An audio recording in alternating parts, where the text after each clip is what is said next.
Hi there, this is Ryan with Better Tattooing, and today we're going to be taking apart and testing a YiLong tattoo machine. All right.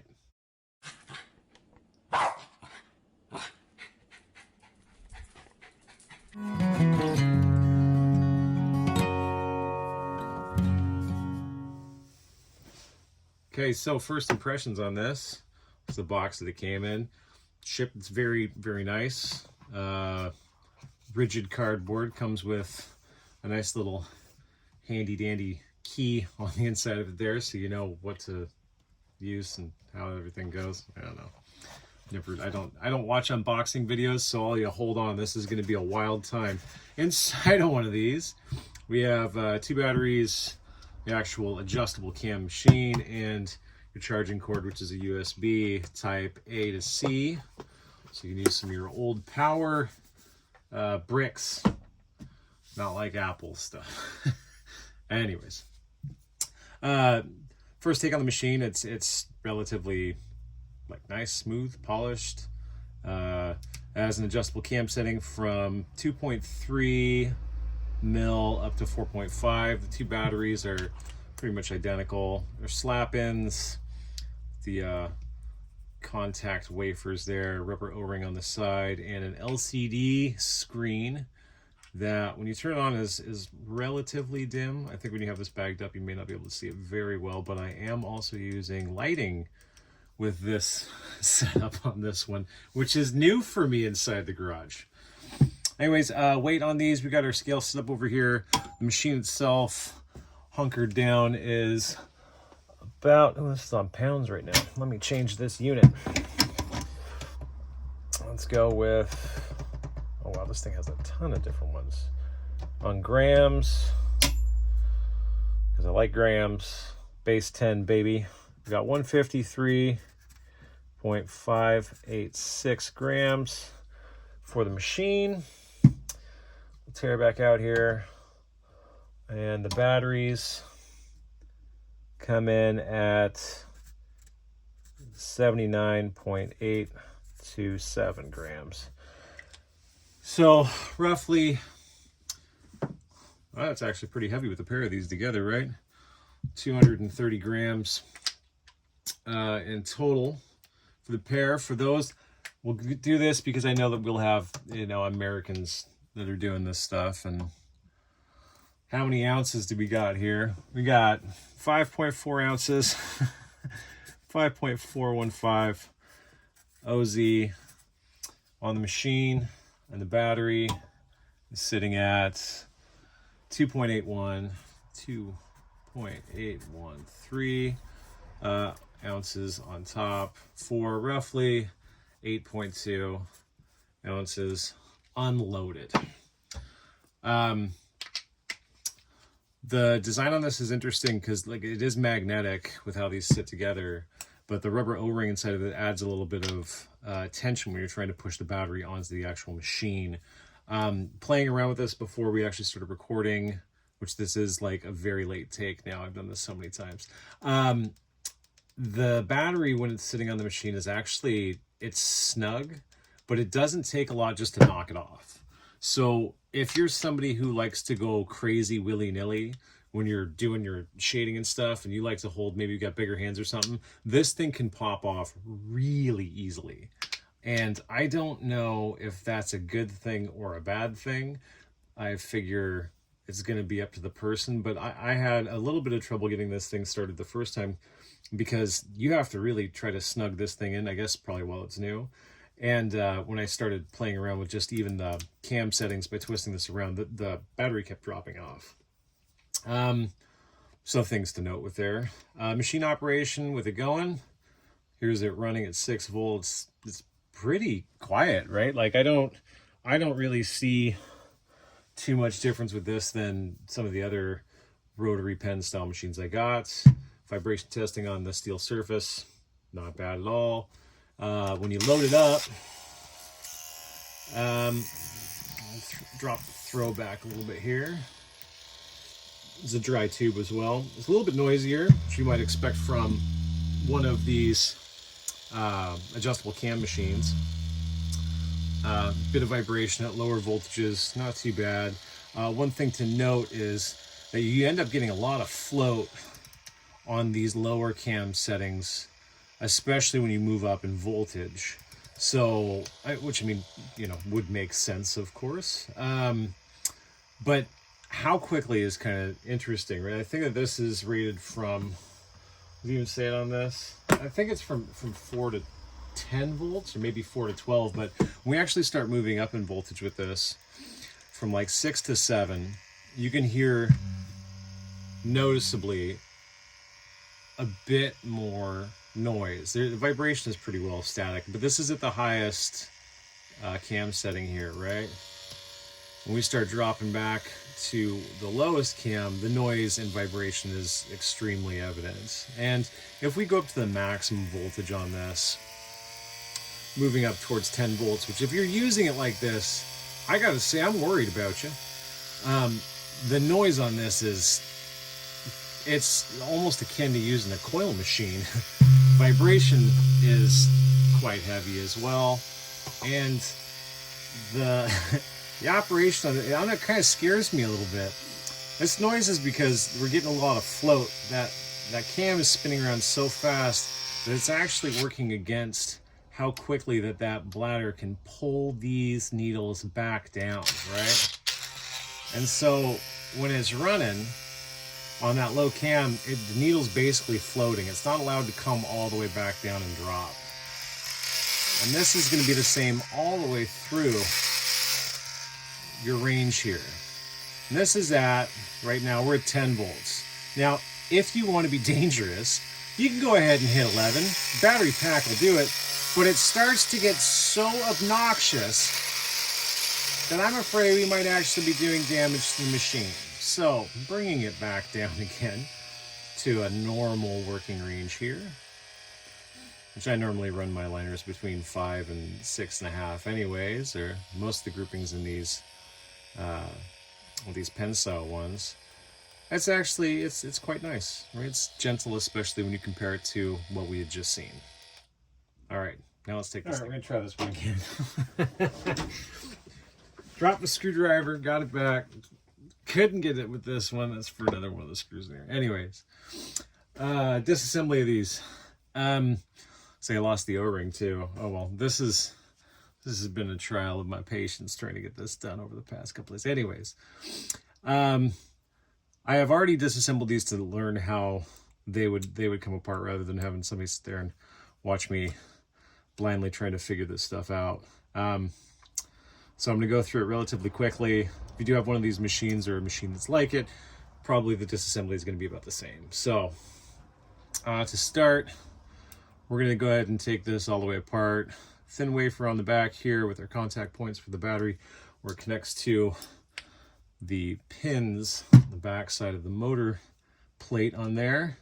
We see on the back side of the wafer, soldering on this is a little gnarly. It doesn't look really like it's even making full contact on the backside of that, which when I first initially tested this battery versus the one that was attached to it was inconsistent when it was running. I initially did my voltmeter test on this by using these contacts in the back, and it fluctuated quite a bit. So I'm wondering if there's either some type of arcing due to the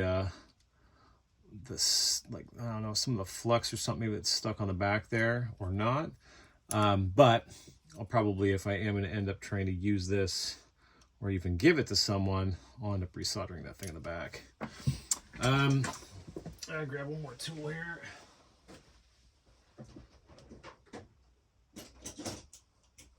To pull apart the next section, you got to have a pair of needle nose will usually work. I got 2 slot holes here.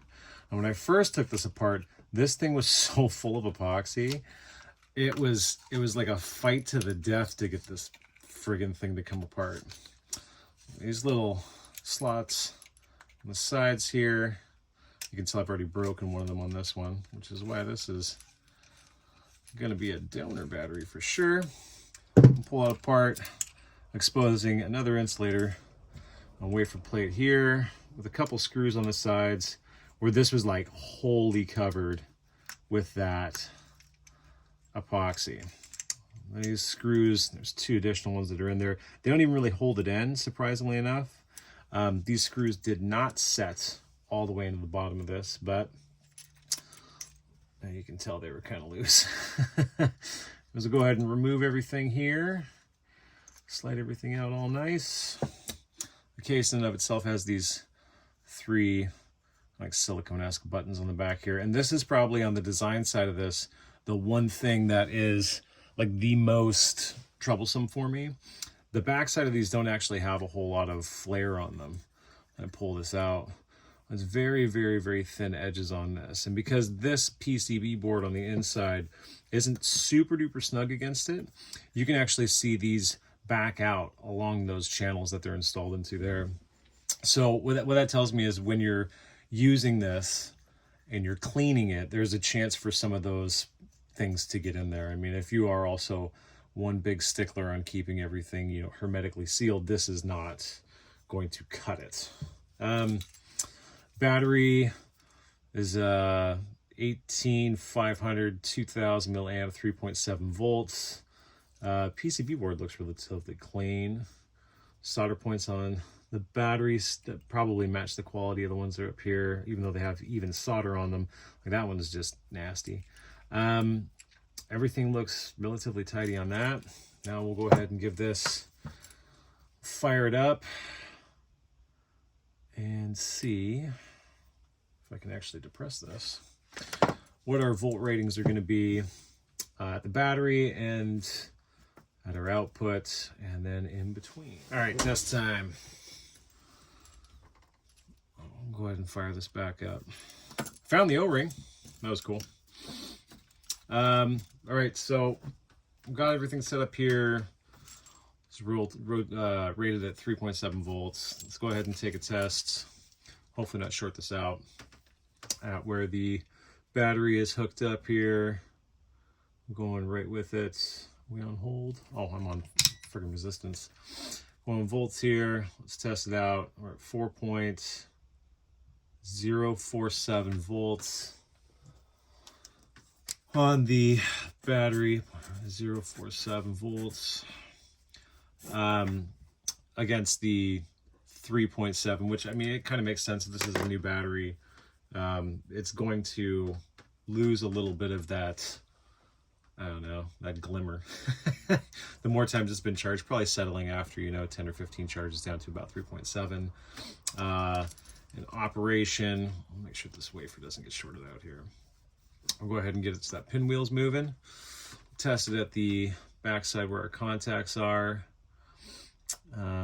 Voltage is rated at 6 right now on the LCD screen. We're reading 6.3, 6, we'll go 6.3 volts, and cycle it up a little bit. Let's see what happens when we get to our 7. Let's see how precise this thing is running at the board here. 7, we're running at 7.3 volts, and let's go ahead and take it up to 8 and do this same thing here. 8 volts, we're seeing 8.22, a little bit less loss, not a whole lot.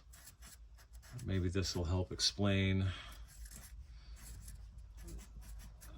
what happens when we get up towards 10. Let's just go up there right now. Let's see a 10 volt output, what we have going on. Now this PCB does have short protection, so if I do short it out, won't be too bad. All right, 10 volts, we're down to 10.05. That's pretty precise there. So 0.05, we'll go back down the opposite way and see on the low end what we're going to get with precision on this. Sub, we'll go to 5. That should be good enough. 5 at wafer testing out here. 5.490. Okay, so the precision seems to be a bit of a question here. I mean, it usually is just going to come down to I mean, all of the little connections and, you know, any of these little ICs and other parts that are a part of this, it's not lossless when you build these things. I mean, seeing a little bit of a variation, so that again isn't like, you know, it's not unexpected. 5.4. There we go. Yeah. Just to double check this, see if it is maybe just the back of this PCB that's got that really janky solder line on it. We'll test coming off the actual PCB here, 5 volts. We get the same reading, then we know we're pretty much spot on with that. Yeah, we are. Okay, so the actual setup is not going to be totally precise. You're going to expect, at least where you're running at, that it's probably going to be running, you know, not a whole lot over what it's being registered as. But if you are really keen on trying to make this look, or trying to use these machines in a very precise way where you want to have the exact same type of voltage, I mean, probably breaking them in for a couple months before doing this test would give us more accurate results. But initially out of the box, it's going to be running a little bit faster than what you may be seeing on that readout. I'm going to reassemble this and then we can get to the next test. All right, back at it now. Disassembly of the actual machine. Let me grab a couple of paper towels here. Like I said, I've already done this once before, so I'll be cleaning it up as we go. Pretty simple. Remove our nose on this. Some things to note about this machine specifically. It's got 2 of those capture bearings on the side, which makes it actually like really tight against this front receiver on this. So like adjusting feels good as you're twisting it. Like when I'm moving this around, it actually feels sturdy, even though this is they say it's like aircraft grade aluminum that's powder coated. It feels relatively flimsy. Disassembly of the top yoke. Pretty simple here. We got 2 screws. Pop out relatively easily here. I need like an eyeglass kit to get most of this stuff apart. So if you are trying to service and maintain yours, getting one of half decent quality one will probably be a smart investment. Like various different sizes on this. All right, front slide comes out. Give it a clean up. These adjustable cam machines are really interesting. I've seen this on a couple that I've worked with, is that they have this yoke inside here with 1 fixed pin and 1 that is movable, that the cam inside of it actually hits against. The bladder acts entirely on these machines. These membranes act entirely as the tensioner for them. So it's not like the cam has to adjust moving around or even have some give like with the push rod machines you see like with the Bishops. This one's wholly dependent on that feedback from the membrane inside of these machines for it to operate. So it's probably why at the higher voltages, especially with these machines specifically, why you end up getting a lot of float. There's a lot of physics that's involved with having this thing move up and down and feedback, and having only 1 point of contact versus this fixed pin creates almost like a pivot point where we're going to have some drag on the outside edges of these as it's moving up and down, just as the machine's hitting it. And you can see why this one's insulated as well. It's because those are known fail points in these machines. Over time, this pin just ends up waving around. And if you actually go to like remove them, which you can, you'll see uneven wear patterns and lines just along that slide as it's moving in. Let's go ahead and reset that in there. Continuing to remove this, break it down. Which one of these was it? I think it's this one. On the slide here for the adjustable cam, there's a single hex nut. And go ahead and remove this. And once you do that, you can expose the motor. Just pull. There we go. So slide housing and stuff right there. Give this another clean up. Pretty simple. It feels weak. I don't know. I know it's aluminum, but it just feels kind of light. This is probably also why you have so much of that vibration coming back. I mean, this thing is, it just paper thin. It weighs nothing. I mean, out of the entire machine, the motor is going to be the majority of the weight. If we tear out our scale and we actually just weigh the housing of the motor, it's 0.8 ounces. I mean, it's absolutely nothing in comparison with the motor, which, if you want to remember, was around, oh geez, that was pretty heavy, wasn't it?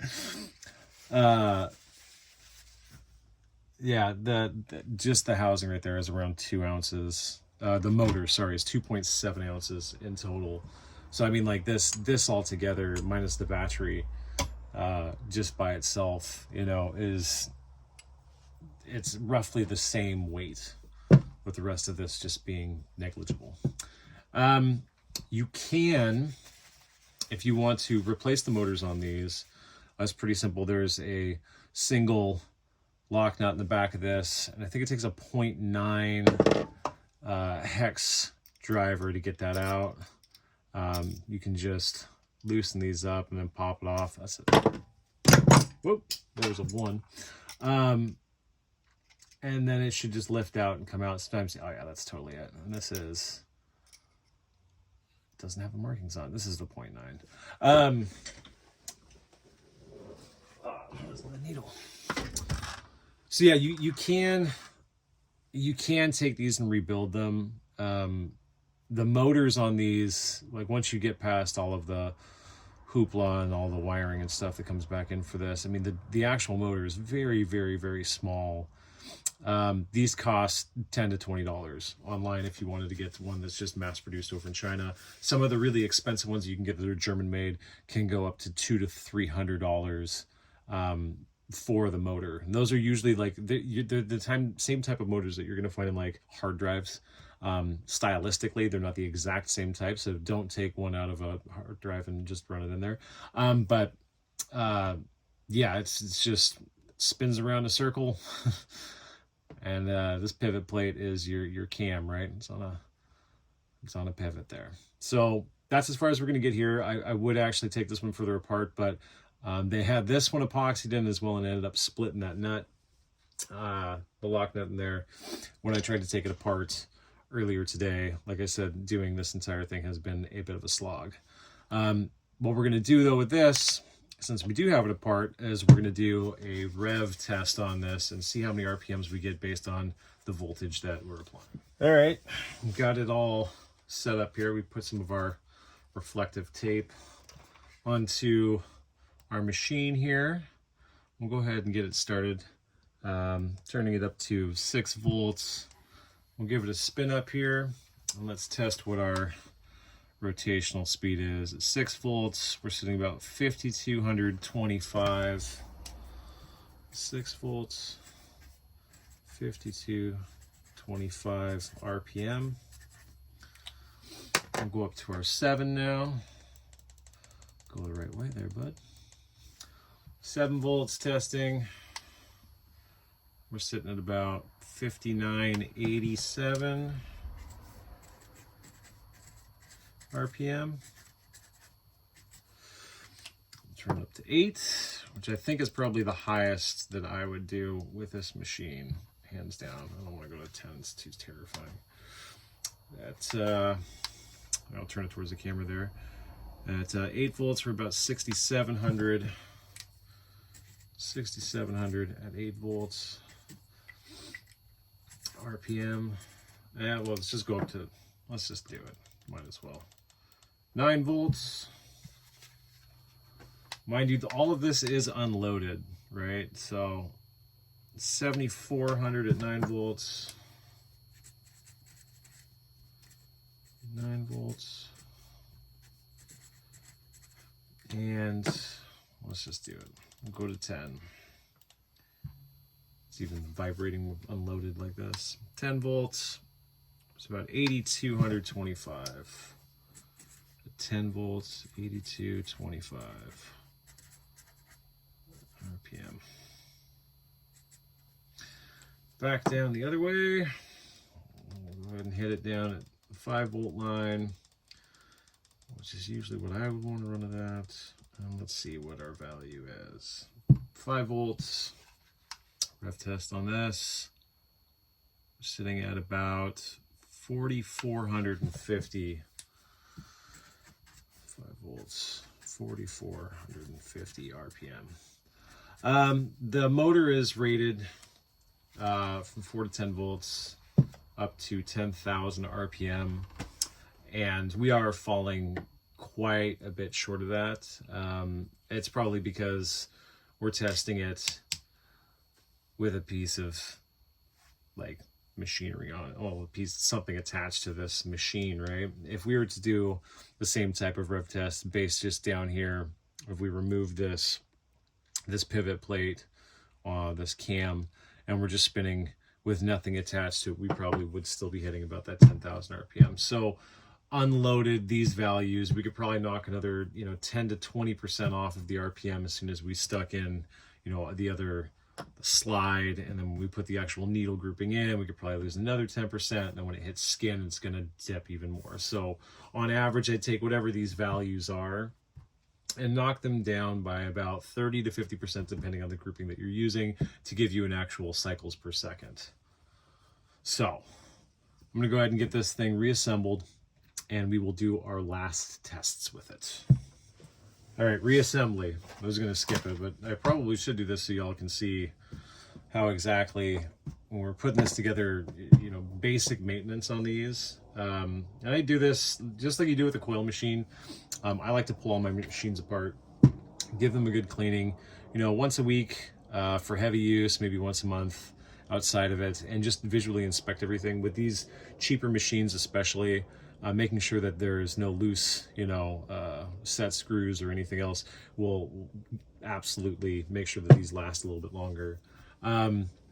Lubrication for these, when you're doing this, like cleaning them up and making sure that they are, nice and tidy and lubricated will obviously help. Using a thick, heavy, like marine grease or axle grease to grease any of the pivot points, the slide, the top of the cam here, any of that, it is going to slow the machine down more and more. Now, the only spot I may actually use a heavier grease in will be where the back of the plunger on the needle cartridge is going to set, just because I'm just kind of weird like that.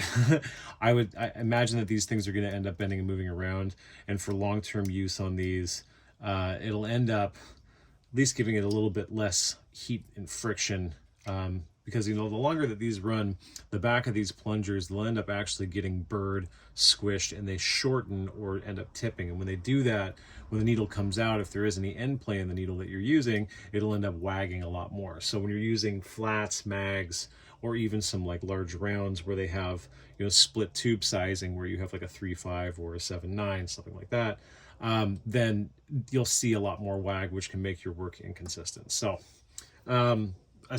doing most lubrication with this is just using like a standard like silicone lubricant is great. When I do this stuff, I'll take it, give it a half decent spritz, and let it set. And just like do it in order of assembly when you're coming back, so that as these things are coming back together and you're setting them in there, that even while you're tightening them up, you give it some time to drip out. There's not a lot of excess. And I usually use 2 types of lubes in my stuff. One's going to be a harder set when it dries versus one that's a wet to penetrate when it goes in. And just make sure that any excess is taken out. When you start assembling as well, make sure that you're going and putting back all of the screws that you took out. If you're missing one or something, with a rotary machine, or even with a coil, I mean, this is kind of a minimalist build. You know what I mean? Like, you don't have a lot of parts. It's kind of like messing with a brake system on a car. If you have an extra bolt, you shouldn't drive it. So just be warned. All these things are made out of aluminum as well. You're not going to torque them down really hard when you're putting them together. You want to try to be as snug as possible, but without trying to tighten it down, because you'll end up stripping these out and retapping and putting in like a small Healy coil, which I don't even know if they make them this size, but retapping and threading and finding a new bolt to do this stuff is an absolute pain in the butt. So be very careful. You want to get it snug, but you're not waiting for a click. If you wait for a click, you're just going to end up ripping it out. Right, backside of the slide's good. We'll go ahead and set this in. We'll get these final screws set back into here, and then we can go over what we think about this in the end. All right, final takes on this stuff. Let's throw that away. YiLong F3 MSRP, I guess, is $250. It's $250 for 2 batteries, a carrying case, and a machine.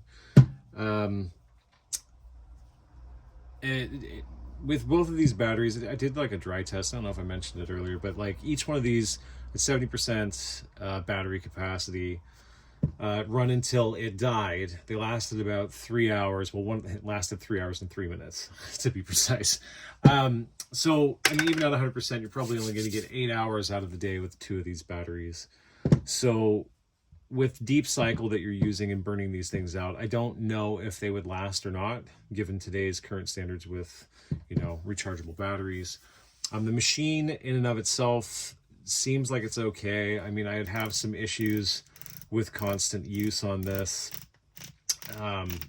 past these snap balls being so tight in there right now, golly, that, you know, it doesn't feel like it's built to last really long. As an entry-level machine for $250, I think it's a bit expensive in comparison with what you could get for some of them, especially even given the adjustable cam, which, I mean, going through the speeds that we had seen, there's only a couple that you can actually use in the full range before it starts getting obnoxiously loud. Do I have a recommendation as to what to use beyond this? No, not at all. I think that this machine, just like any other machine, would fit a purpose. For small grouping work, if you want to use like small grouping liners, 357 would probably be pushing it, and smaller mag work, I think that this would be great. You know, is it a daily driver, long hauler? I can put 13 hours in a day. No, it's not like that at all. Could it be with some modifications? Oh, absolutely. You know, we could change the batteries inside here to make them, you know, a bit bigger capacity, and we could probably do some swapping out of like the slides. You know, we could 3D print like a new slide action inside of this. But I mean, if we're going to be getting into all that work and thinking about how much time that's going to take, and we've already invested $250 in this, you might want to either find a comparable model that has a fixed cam for probably about $100 less, or maybe invest in something that is a little bit more customizable. To me, still, if I had a choice between using this and a coil machine, or even like a more simple rotary that's a direct drive, something like that, I would probably pick that over this.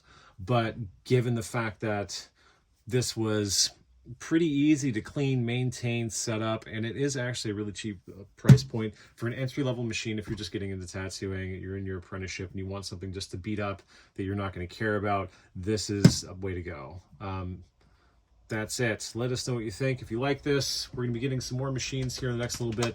Not sent for free. I'm going to go out and buy them because it felt really weird having somebody send me something, and I don't like the idea of being a sponsored channel. The only people we want sponsoring us are you. So if you like the show, you know, you can become a subscriber, which we don't give you anything. It's just, well, supporter, I guess. And it's $1 a month. You give us $1 a month. We'll keep making videos like this, and you guys can help us all, you know, start to afford some fancier machines, because wouldn't I love to get like a Vlad in here? That'd be pretty cool, hey? Anyways, this is Ryan from Bitter Tattooing saying thanks for watching, and we'll see you next time.